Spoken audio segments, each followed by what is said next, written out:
Hey guys, welcome back to Andy's Corner HVAC. I'm glad you joined me. Today I want to talk about what brand of equipment would I choose. Everybody's always asking me what's the best. Best furnace, best air conditioner, best geothermal, heat pump, whatever piece of equipment it is for their home, their business, their building, whatever they have. So today I'm going to walk you through the steps that I look at to see what would be best for me and my choice of HVAC equipment. I want to take this opportunity to thank all the subscribers out there for all the support that you give through the likes, the comments, the shares, everything along those lines. But if you're not subscribed yet, there's still time. All you got to do is hit that subscribe button. Come on, it's YouTube. You know how it works. Hit the subscribe button. Go ahead and like the video. Go to the channel, check out and see what's on there. And then go ahead and share with your friends, because sharing with your friends is just the right thing to do. All right, so what piece of equipment would I choose for my house? What would I put in my home? What would I recommend to people to put in theirs, as well as their businesses, their buildings, their houses, whatever it would be? You know, I think there's a lot of different things that we need to look at, and people forget that there's so many little things that they need to look at. You know, everybody always wants to say, well, it's all about the brand name. You know, I want to buy Carrier, I want to buy Lennox, I want to buy Amana, I want to buy Rheem. You know, all those different names out there. Well, all those different brand names have different models. It's so much it's just like cars. You know, you can buy so many different models in every brand of vehicle out there. Now, that doesn't mean that every brand that they have, every model that they have in every brand is the top of the line, best of what they produce. You know, that's how cars work. I mean, I always relate everything to vehicles because most people have a vehicle or at least have been around vehicles somewhat in their lifetime. You know, it doesn't mean just because it's a Ford, it's a Chevy, it's a Honda, it's whatever, that every piece of equipment or every vehicle that they put out there, every model is top of the line. It doesn't mean that. You know, they have different models for different purposes. So furnaces and air conditioners, geothermals, heat pumps, all the different HVAC equipment is the same way. It depends on what you get, on what you buy. You know, so you need to look at all those individual factors there because, you know, most contractors or most good contractors out there, they usually offer a good, better, best kind of option. If they don't, ask them what your options are. You know, if you have somebody come out to your house and say, hey, I have a furnace, this is the one you need to buy, I would be asking, why do I need to buy that one? What other ones do you offer? That way you can compare. Because there's so many little things that you need to look at with that piece of equipment. You know, we've got efficiencies, we've got warranties, we have longevity, we have noise level, all these different things that you want to make sure you pay attention to. And, you know, so many times people forget all those little things. So first, my number one thing that I look at in everything is warranty. I know these pieces of equipment are supposed to be awesome. New equipment is supposed to be better than the old equipment. It's supposed to last longer. It's supposed to do this. It's supposed to do that. All that kind of stuff that we always say and we always hear and we want to tell ourselves. But, you know, somebody told me a long time ago, if it's made by man, it's doomed to fail eventually. That is absolutely true in pretty much every aspect of life. It is going to fail. You know, HVAC equipment is going to fail you at some point in time. I don't care what brand you buy. I don't care what model you buy. I don't care what unit it is. If it is a mechanical device, it has the potential to fail at any given time, no matter its age, no matter its life expectancy, anything like that. Now, I'm not trying to convince you to keep the old equipment and stay away from the new by any means, because you have better chances or better percentages of not having failure with newer equipment than you do older equipment, obviously. If you've got a 15, 20-year-old piece of equipment, yeah, your chances of failure are way higher than somebody that's got one that's 2 to 5 years old.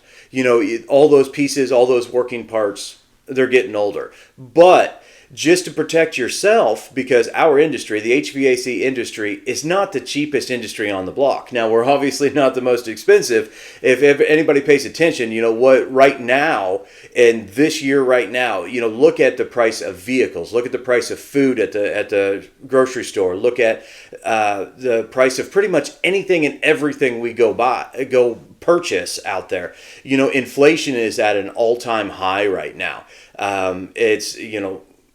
It's crazy what everything costs. So the best way that we can protect ourselves with expensive pieces of equipment or larger purchases are warranties. Now, I'm not that guy that is out there preaching every day, oh, you need to buy the Sears warranty that they put out there. Because I talk to so many people that say, oh, well, I went and bought a refrigerator and I had a service contract and it didn't do me any good and blah, blah, blah. I don't care about all those past experiences that you had with some kind of service company and some kind of service protection. That's not what I'm talking about. I'm talking about manufacturer and contractor warranties.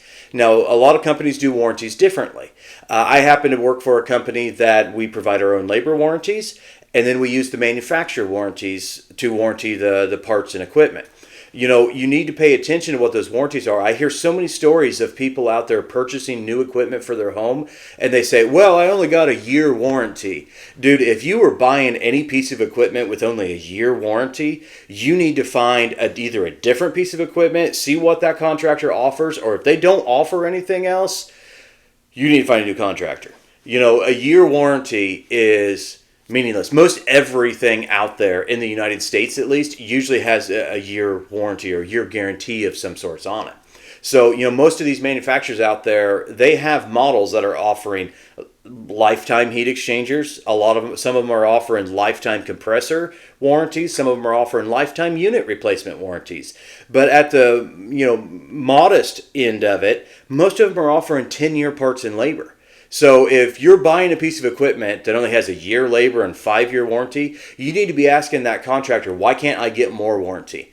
Because, the chances of failure in those first couple of years, while it can happen, I won't tell you that it can't, because it does at times, but the chances of it failing in those first couple of years are probably pretty rare. And at that point, it may be on a workmanship or craftsmanship warranty at that point, and the contractor's taking care of it. You want to be looking at those later years, like 7, 8, 9-year warranties, because what if something happens then?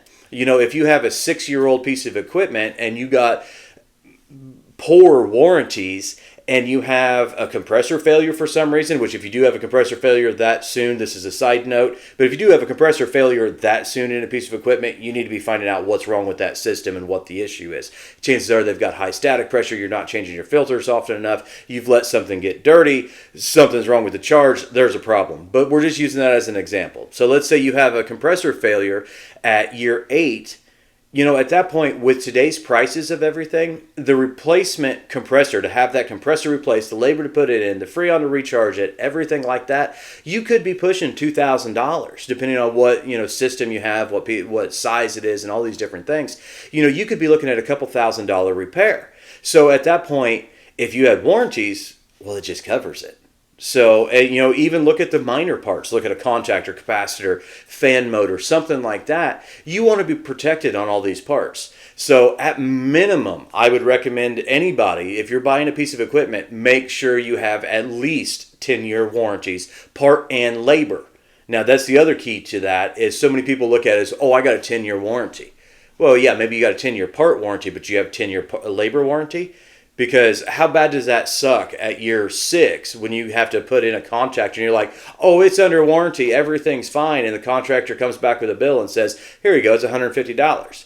And you say, well, why is it $150? I have warranty. No, you bought a part warranty, not a labor warranty. So, protect yourself before you have that issue. Most contractors don't charge that much more for warranties. Now, like I said, there are different ways to do that because every manufacturer offers at least a 10-year, almost every manufacturer offers a 10-year part and labor warranty. But the contractor has to purchase that. So when the contractor is offering you a piece of equipment, ask them, what warranties do I get on this part and labor? Now, there's other contractors, like I said before, that the contractors themselves, they offer the labor warranty, which a lot of times is a lot less expensive for both contractor as well as homeowner. So it's a benefit to both. To be able, if you have a contractor that is capable, not all are capable or have the means to be able to do so, but a lot of companies can provide their own labor warranties, which covers all of that, as well as matched with the manufacturer part warranties, takes you all the way. So you got 10-year warranties. And then you have lifetime compressor warranties or lifetime unit replacement warranties. Let's get on that one. That one's cool. I know of at least one, if not a couple of brands that offer lifetime unit replacement warranties. So if you own that house, let's say for 20 years and the compressor fails in it, they will replace that entire unit at warranty Just, that outside condensing unit, they will replace that condensing unit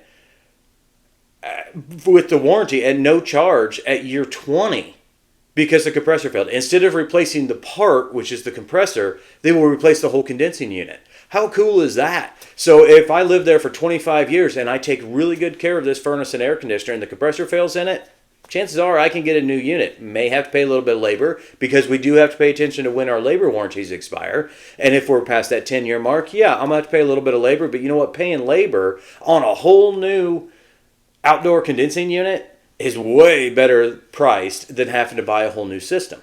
So you see what I'm saying is warranty is one of the number one things to look at.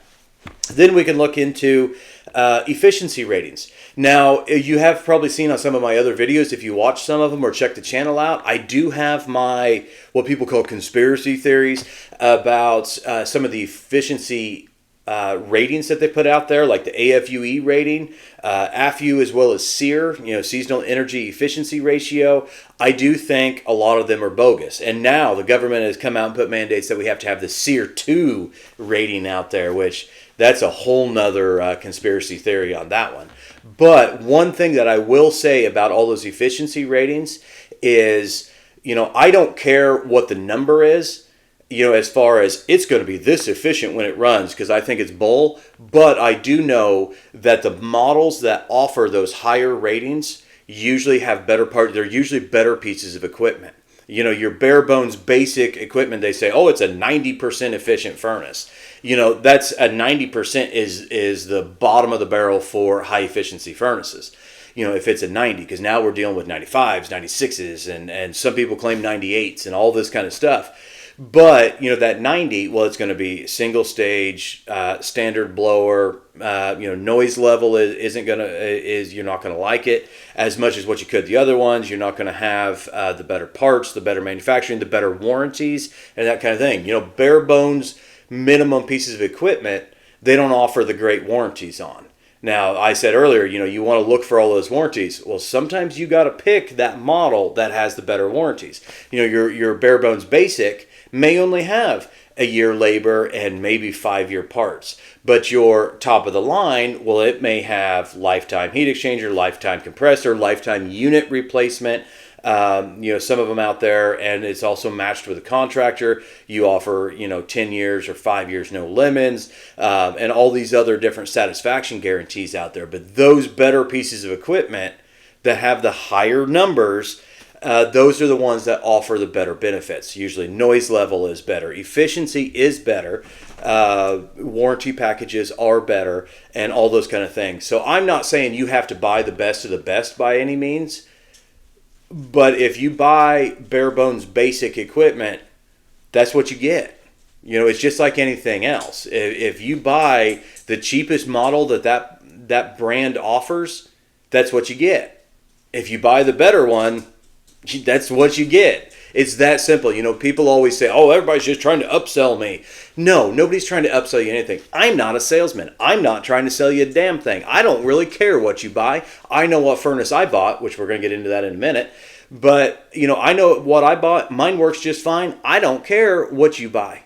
If your budget matches the bare bones basic, buy it. If your budget allows you to buy a little bit better, buy it. Just for the fact that I'm not trying to be ruthless in saying that I don't care, but it also all has to match what you want. I'm not trying to sell you anything. I'm not trying to upsell you on equipment or say, you need to buy the best of the best, or that 98% efficient furnace is the only one you need to buy. I'm not trying to tell you that. I'm not a salesman. Andy's Corner HVAC sells nothing at this point in time. So I don't even sell t-shirts. I'm thinking about getting into that. So if you want a t-shirt, hit me up in the comments and we'll get that figured out. Maybe some hats, things like that. But my point is, people aren't necessarily trying to upsell you. Now, there are people out there that are.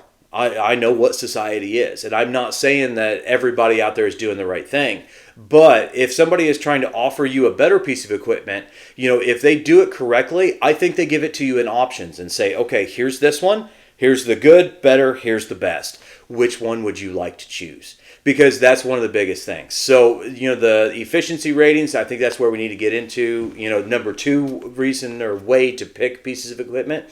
And then also, I think it needs to come into budget. I mentioned it a minute ago. If your budget affords you the bare bones basic, or the budget affords you the little bit better one, that's up to you to pick. I don't know what your budget is. If you are doing everything you can to come up with the money just to get heat and cooling in your house, the standard equipment will usually do you just fine. Now, you don't normally get the better warranties, so that's protection for later. You don't normally get the best efficiencies. That's, again, for later. You're buying into your utility bill at that point. And longevity, noise level, comfort level, all that stuff is there. So you may not be getting that. So I'm not telling you to buy bare bones basic, and that's okay, unless that's what your budget affords. In my personal life, I have seen most all the different levels of financial income. To where I couldn't afford a furnace at all, to where I could afford the basic one, to where I can pick whatever one I want to buy. I have seen those different levels in my personal life. So I'm not down on anybody that does buy the bare bones basic, but I'm not going to knock anybody that buys the better one. Because with the better one, you do get more options. You get the efficiency, the longevity, the better warranties, the better comfort, the better noise level, all those different things. Those furnaces last longer, they do better. It builds that quality for later on. If all you can do is figure out how to get heat and cooling in your house, because we all need that, especially heat. We have to have heat in our homes to live. We have to keep our kids warm. We have to keep our house conditioned. We have to do all these things. If that's what your budget affords, buy it. It's just fine.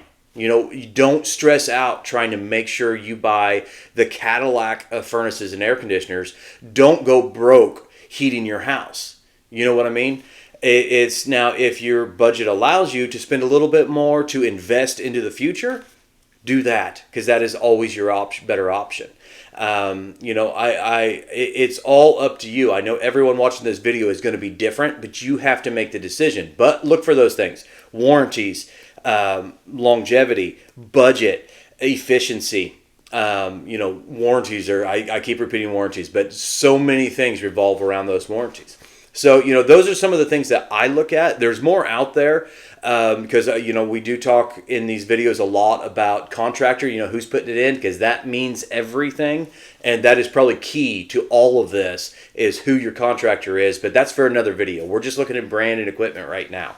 So, hit me up for the next videos about contractor choosing.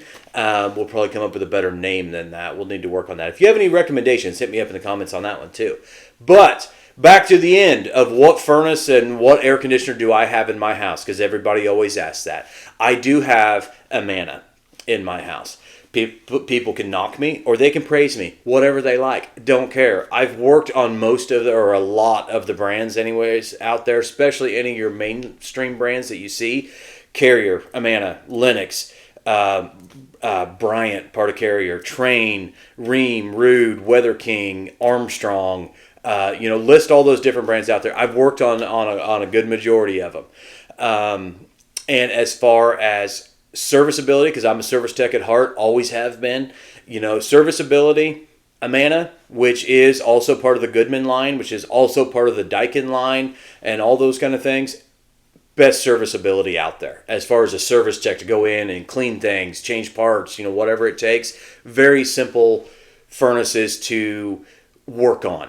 They're not always simple as far as operation, but none of them are simple anymore. But it's a pretty standard sequence of operation, pretty easy to work on. Repair parts, when years down the road, the time comes, I do need to replace something. Maybe I need to replace burners for some reason, which actually my furnace is 10 years old and never had to have burners. Knock on wood, my furnace it's 11 years old this year, and I've never put a part period on it.